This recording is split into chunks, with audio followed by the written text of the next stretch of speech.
Excelentíssimo desembargador presidente, excelentíssima desembargadora relatora, excelentíssimo desembargadores revisores, ilustre representante do Ministério Público do Estado de... Trata-se de habeas corpus contra ato ilegal do meritíssimo juiz de direito da primeira vara criminal da comarca que contra a ordem legal e constitucional e contra a já consolidada jurisprudência dos tribunais superiores relativas a fatos similares, deferiu medidas cautelares requeridas pelo parquê. A peça inaugural do feito criminal é utópica, romântica, infundada e falaciosa, data máxima venia.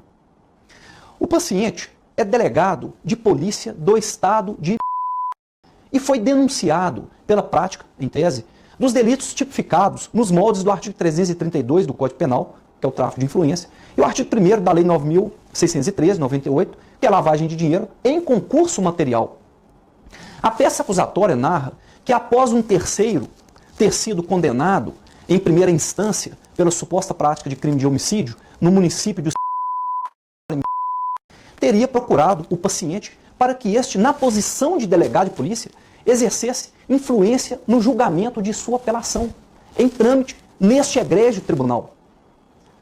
Consta da exordial acusatória que o terceiro e o paciente, delegado de polícia, teriam articulado um plano criminoso mirabolante, consistente em simulação de negócio jurídico, de forma que este terceiro teria oferecido, como vantagem ilícita, o auxílio financeiro para o paciente comprar um veículo Mitsubishi L200 Triton em troca de influência do delegado no egrégio Tribunal de Justiça de notadamente junto aos desembargadores que irão julgar o recurso de apelação daquele terceiro.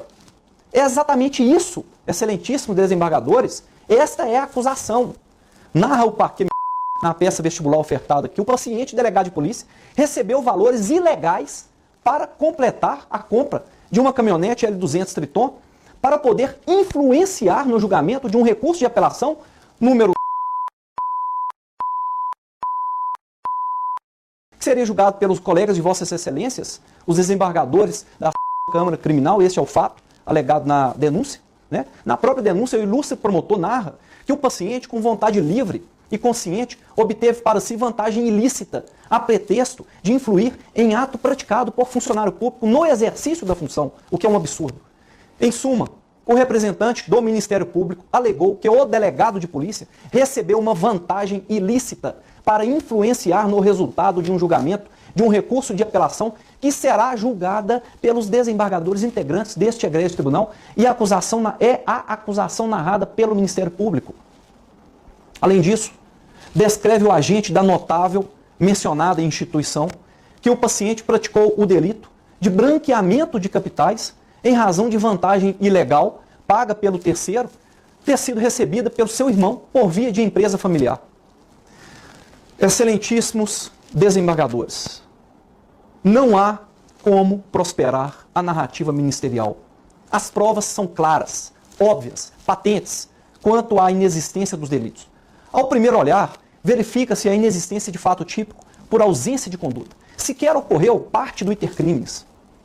A alegada influência junto aos desembargadores da Igreja Câmara por um delegado de polícia é ilusória, é imaginária e fantasiosa, ultrapassando os limites da lógica tal acusação, pois não seria possível que o paciente delegado de polícia lotado no interior de com inexistência de influência modificasse a decisão da apelação de um terceiro cidadão que será julgada pela egrégia criminal dessa insigne Casa de Justiça. Este aspecto fático é narrado pelo parquê sem qualquer prova.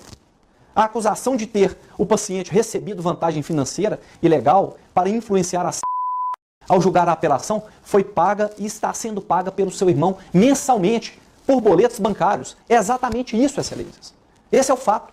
A vantagem ilícita que o promotor de justiça alega que o paciente recebeu de terceiro para adquirir uma caminhonete L200 Triton é paga pelo próprio irmão, com sérias dificuldades financeiras. As provas da inexistência da vantagem estão nos autos. Simplesmente não existiu vantagem ilícita. Diante dessas ilusórias imputações e das contundentes provas contrárias à infundada narrativa do representante do Ministério Público, verifica-se ausência de elementares que formam os delitos imputados. há ausência de fato típico, pois o paciente apresentou contraprova de impossibilidade de juízo de tipicidade na medida em que prova a inexistência de vantagem ilícita, desconstruindo a narrativa ministerial e, por consequência, impedindo a lógica da ocorrência de branqueamento de capitais. É baseada em tais infundadas imputações que o meritíssimo juiz, de base, afastou erroneamente data máxima vênia o paciente da sua função de delegado de polícia, retirando dele o porte de arma como medida cautelar. É inegável o cabimento do habeas corpus, conforme o artigo 282, parágrafo 4º do Código de Processo Penal, assim como a solidificada jurisprudência do STF, notadamente o habeas corpus. O meritíssimo juiz estrutura a sua respeitosa decisão em premissas de fatos não ocorridos. Há erro material nos fatos apresentados. A premissa estrutural da decisão guerreada é falsa, não cabendo a continuidade da ilegalidade apresentada. Data máxima vênia. É imprescindível que para decretar tais medidas cautelares haja fumus commissi delicti e periculum in libertatis. É o que determina a lei. As provas estão presentes para comprovar a inexistência dos mencionados pressupostos, não cabendo a medida de afastamento do cargo e a proibição de portar arma como meio de proteção pessoal. O paciente é delegado de polícia em comarca do interior de combate o crime diariamente. É profissional qualificado, sem nada que o desabone. Nunca foi processado, nem é envolvido em qualquer ilegalidade conforme a CAC do paciente. É delegado de polícia de destaque na corporação. Tem uma filha de 2 anos de idade. São os fatos. O porte de armas é para proteção pessoal. O paciente entregou a sua vida à profissão com exclusivo viés operacional. Lutou contra a criminalidade e prendeu pessoas perigosas. O paciente precisa da arma portada para se proteger, além de proteger a sua pequena filha. É inimaginável uma pessoa assim, alvo de criminosos sedentos por vingança, sair à rua sem uma arma velada para garantir possível e real insurgência. Além disso, é fato incontroverso que o minucioso relatório que encerrou as investigações, assinado por 4 delegados de polícia, não fez qualquer menção de que o paciente tenha atuado, ou ao menos tentado atuar, no sentido de embaralhar as investigações, ameaçar testemunhas, queimar arquivos ou influenciar o alto escalão da Não há qualquer razão para afastá-lo de suas funções. O que nos parece, com todo respeito, é que a autoridade coatora pretende antecipar os efeitos de eventual condenação do paciente. Isso porque não há qualquer prova ou indício de nenhum dos fundamentos utilizados pelo ilustre magistrado para afastar o paciente de suas funções. Diante dos fatos e fundamentos expostos, registro a ausência de requisitos para cabimento das medidas cautelares, havendo que condicioná-las à observância dos pressupostos e requisitos legais à luz da garantia da presunção da não culpabilidade. As medidas impostas são desnecessárias, desproporcionais, inadequadas, sem atenção aos requisitos legais e pressupostos normativos processuais. A plausibilidade de que se trata de um fato criminoso foi desconstruída pelas provas apresentadas, não havendo presença de materialidade e indícios de autoria do delito.